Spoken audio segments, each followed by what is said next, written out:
Welcome back to bridal divine. मैं अदिति अपने makeup studio education में आपका बहुत बहुत स्वागत करती हूँ। हमारा आज का टॉपिक है कि मेकअप ब्रशेस को क्लीन कैसे करते हैं, वो कौन सा सबसे बेस्ट तरीका है जिससे हम अपने ब्रशेस को प्रॉपर क्लीन कर सकते हैं। ब्रशेस के बारे में मैंने ऑलरेडी बताया है कि कुछ ब्रशेस जो होते हैं, ब्रशेस के जो आगे की हेयर है उसे हम ब्रिसल्स कहते हैं। ब्रिसल्स बहुत टाइप्स के होते हैं, कुछ एनिमल फर से बने होते हैं जो काफ़ी ज़्यादा सॉफ्ट होते हैं, और कुछ ब्रिसल्स जो होते हैं वो सिंथेटिक होते हैं। तो चाहे ब्रिसल्स आपके सिंथेटिक हो या फिर एनिमल फर से मेड हो, इसकी क्लीनिंग बहुत ही इंपॉर्टेंट हो जाती है। क्यों, आखिर हमें ब्रशेस की क्लीनिंग की आवश्यकता पड़ती ही क्यों है? अगर आप अपने ब्रश की क्लीनिंग नहीं करोगे तो इसमें बैक्टीरिया और जर्म्स का ग्रोथ हो जाएगा, जो कि आपके स्किन को काफ़ी ज़्यादा इफेक्टेड कर सकती है। इसलिए ब्रश की टाइम टू टाइम क्लीनिंग करना बहुत ज़्यादा इंपॉर्टेंट होता है। कुछ ब्रशेस जो देखने में बहुत ज़्यादा सॉफ्ट होते हैं, एक्सट्रीम सॉफ्ट, आप उसे देख के ही समझ सकते हो कि ये ब्रशेस एनिमल हेयर से बने होते हैं। इन ब्रशेस में कंपैरेटिवली अदर ब्रशेस के कंपेयर में जर्म्स और बैक्टीरिया ग्रोथ काफ़ी ज़्यादा हो जाते हैं, क्योंकि एनिमल फर से बने होते हैं। तो जिसकी वजह से इसकी क्लीनिंग और भी ज़्यादा इंपॉर्टेंट हो जाती है कि आपको टाइमली इसकी क्लीनिंग करना है, अदरवाइज आपकी स्किन काफ़ी ज़्यादा इफेक्टेड इस तरीके से हो सकती है। इस तरीके से आपके स्किन में बहुत तरह के प्रॉब्लम्स क्रिएट हो सकते हैं। अगर मैं सेंसिटिव स्किन की बात करूँ तो सेंसिटिव स्किन ऑलरेडी इफेक्टेड होती है इन्वायरमेंट, वेदर के चेंज होने से, कॉस्मेटिक प्रोडक्ट के चेंज होने से। और अगर इस तरह से आप अपने ब्रश की क्लीनिंग नहीं करेंगे तो हाइजीन नहीं मेंटेन होने की वजह से आपकी सेंसिटिव स्किन काफ़ी ज़्यादा इफेक्टिव होती है। सेंसिटिव स्किन के अलावा भी आपकी अदर स्किन भी इस तरह ब्रशेस की क्लीनिंग नहीं होने की वजह से इफेक्टेड हो सकती है। तो आपको एक हैबिट जनरेट करना है कि जब भी आप अपने ब्रिसल्स को जब भी आप मेकअप यूज़ करते हैं तो मेकअप यूज़ करने के बाद उसके ब्रिसल्स पर रबिंग अल्कोहल का स्प्रे करेंगे।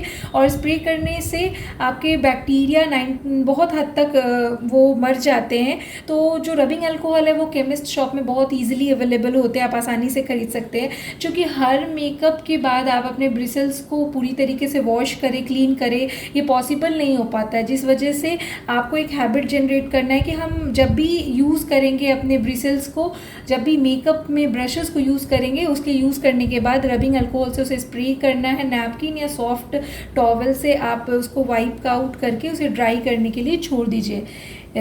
बहुत सारे आजकल मार्केट में यूवी स्टेरिलाइज़र भी अवेलेबल है। यूवी स्टेरिलाइज़र अगर आप अफोर्ड कर सकते हो, अगर आपके पास अवेलेबल है तो आप इसे रख सकते हैं। इसमें केवल मेकअप ब्रशेस ही नहीं, मेकअप टूल्स भी जैसे स्पॉन्जेस, पाउडर पफ, पैलेट्स, बहुत तरह की चीज़ हैं जो डिसइंफेक्ट हो सकते हैं। इसमें बैक्टीरिया 99.99% आसानी से किल हो जाते हैं। तो अगर आपके पास ये अवेलेबल है तो आप यूवी स्टेरिलाइज़र का भी यूज़ कर सकते हैं। लेकिन फिर भी यूवी स्टेरिलाइज़र या फिर आप रबिंग अल्कोहल का यूज़ करते हो वो बहुत अच्छी बात है, it's a very good habit. But इसके अलावा आपको क्लीनिंग करना भी बहुत इंपॉर्टेंट है। ये इतना ही करना आपके जर्म्स और बैक्टीरिया के ग्रोथ के लिए सफिशिएंट नहीं है। इसके अलावा भी आपको हाइजीन मेंटेन करने के लिए प्रॉपर क्लीनिंग करना बहुत बहुत ज़्यादा इंपॉर्टेंट है। हाँ, आप इसे हर बार यूज़ नहीं कर सकते हो, एवरी डे यूज़ नहीं कर सकते हो, लेकिन एटलीस्ट कम से कम इसे वीक में एक बार आप अपने ब्रश को प्रॉपर क्लीन करिए। ये बहुत ही इंपॉर्टेंट होता है। आप ब्रश को क्लीन करने के लिए या तो आप बेबी शैम्पू का यूज़ कर सकते हैं। बेबी शैम्पू काफ़ी ज़्यादा माइल्ड होता है, इसलिए बेबी शैम्पू का या किसी भी माइल्ड सोप का यूज़ कर सकते हैं। डिस्क वॉश भी अच्छा है, ये भी आप यूज़ कर सकते हो। मार्केट में बहुत तरह के क्लिनज़र भी अवेलेबल होते हैं, स्पेशली जो बने होते हैं ब्रश को क्लीन करने के लिए। इसके अलावा आई मेकअप रिमूवर या फिर मेकअप रिमूवर भी आप यूज़ कर सकते हो अपने ब्रश को क्लीन करने के लिए। ब्रश को क्लीन करने के पहले आपको ये समझना बहुत इंपॉर्टेंट है कि जो ब्रश होते हैं उसके पार्ट्स के क्या नाम होते हैं। तो जो हमारा नीचे का एरिया है, इतना एरिया जो है जिसे हम आसानी से पकड़ते हैं मेकअप को यूज़ करने के लिए, ये एरिया हैंडल कहलाता है। और ये स्टेनलेस स्टील जैसा दिखता हुआ एरिया इतने दूर का, ये फेरल कहलाता है।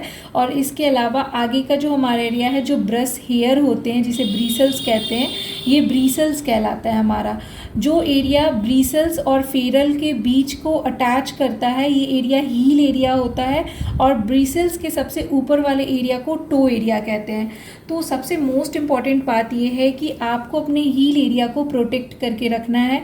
हील एरिया को इसलिए प्रोटेक्ट करना होता है क्योंकि ब्रशेस जो होते हैं वो फेरल से ग्लू के थ्रू अटैच होते हैं। अगर आप बार बार पानी का यूज़ करेंगे या फिर आप फोम का, डिस्क वॉश, शैम्पूज़ वगैरह यूज़ यूज़ करोगे तो यहाँ पे ग्लू एक्सपोज हो जाएगा, ये एक दूसरे से अलग हो जाएंगे।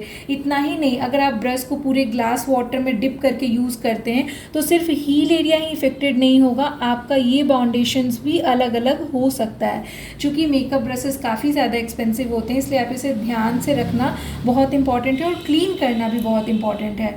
अगर आप प्रॉपर क्लीन नहीं करते हैं तो इस तरीके से अगर आपका हील एरिया पे वाटर बार बार यूज़ होता है तो ब्रिसल्स ग्लू को एक्सपोज कर देता है और इस तरीके से वो अलग हो जाते हैं। कभी कभी आपका फेरल हैंडल से भी अलग हो सकता है।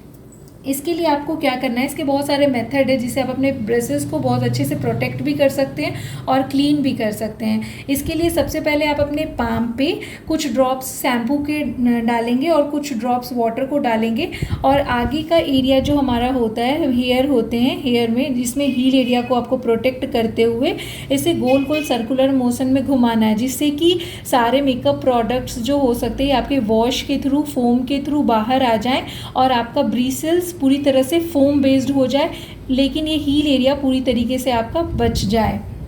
आप हाथ के अलावा आजकल मार्केट में रबिंग पैड भी, क्लीनिंग पैड भी अवेलेबल है जिसकी सरफेस स्मूथ नहीं होती है, जिसमें जो कि आपके मेकअप प्रोडक्ट्स को जो आपके ब्रिसल्स में अटैच हैं, इस मेकअप प्रोडक्ट्स को ज़्यादा क्लीन करने का पावर रखता है।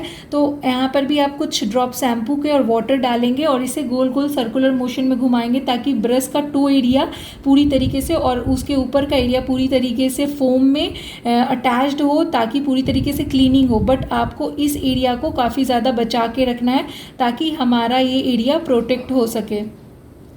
ये दोनों ऑप्शन के अलावा एक और ऑप्शन है जिसे आप यूज़ कर सकते हैं। आप एक छोटी सी बॉल लेंगे, इस छोटे से बॉल में आपको थोड़ा सा ही पानी लेना है, इतना पानी लेना है जिससे कि आपके ब्रशेस का सारा एरिया अंदर जाए बट हील एरिया बच सके।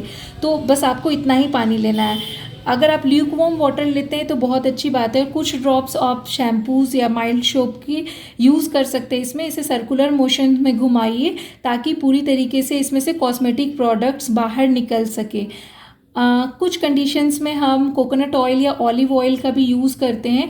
आप ल्यूकवार्म वाटर में अगर 15 ml शैम्पू यूज़ करते हो क्लीन करने के लिए तो आप उसमें कुछ ड्रॉप्स कोकोनट ऑयल या फिर ऑलिव ऑयल के भी ऐड कर सकते हैं। ये दोनों ऑयल खासकर तब ऐड किए जाते हैं जब आपके प्रोडक्ट ऑयल बेस्ड आप यूज़ कर रहे हैं, जो प्रोडक्ट्स आप अपने क्लाइंट्स पर यूज़ कर रहे हैं या खुद पे यूज़ कर रहे हैं वो ऑयल बेस्ड है। ऑयल बेस्ड होने की वजह से कि मेकअप ब्रशेज़ में स्टिकीनेस आ जाता है, वो स्टिकीनेस पूरी तरीके से तभी निकल सकता है जब आप क्लीनिंग जो मटेरियल रेडी किए हो ल्यूकवार्म वाटर और शैम्पू का, उसमें अगर आप कुछ ऑयल कंटेंट्स डाल देते हैं तो पूरी तरीके से ब्रिसल से स्टिकीनेस निकल जाती है और आपका ब्रशेस पूरी तरह से क्लीन हो जाता है।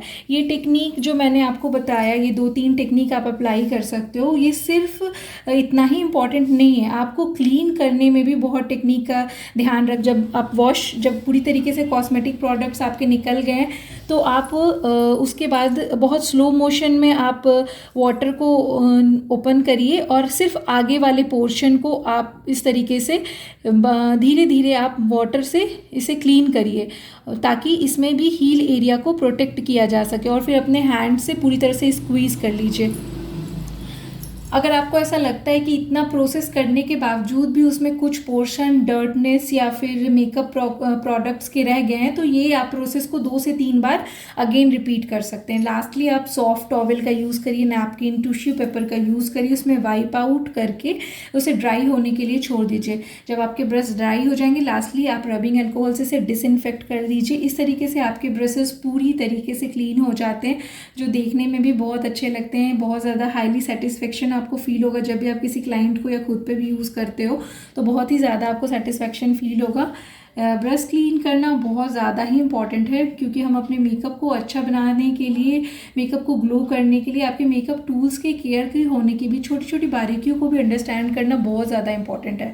तो मेरे ख्याल से तो ये बहुत इंपॉर्टेंट टॉपिक है, इसे हर किसी को समझना बहुत इंपॉर्टेंट है। ये ना सिर्फ मेकअप आर्टिस्ट जो बनना चाहते हैं उनके लिए ही है बल्कि हर लोग आज के डेट में मेकअप का यूज़ कर रहे हैं तो उनको भी अपने ब्रशेस को इसी तरह से नहीं छोड़ना चाहिए, टाइम टू टाइम क्लीन करना चाहिए ताकि उनके स्किन पर कोई इफ़ेक्ट नहीं आ सके। तब तक के लिए थैंक यू वेरी मच। ये टॉपिक तो मैंने अच्छे से डील कर दिया। अब अगर आप किसी नेक्स्ट टॉपिक के बारे में जानना चाह रहे हैं तो आप कमेंट कर सकते हैं। Thank you very much.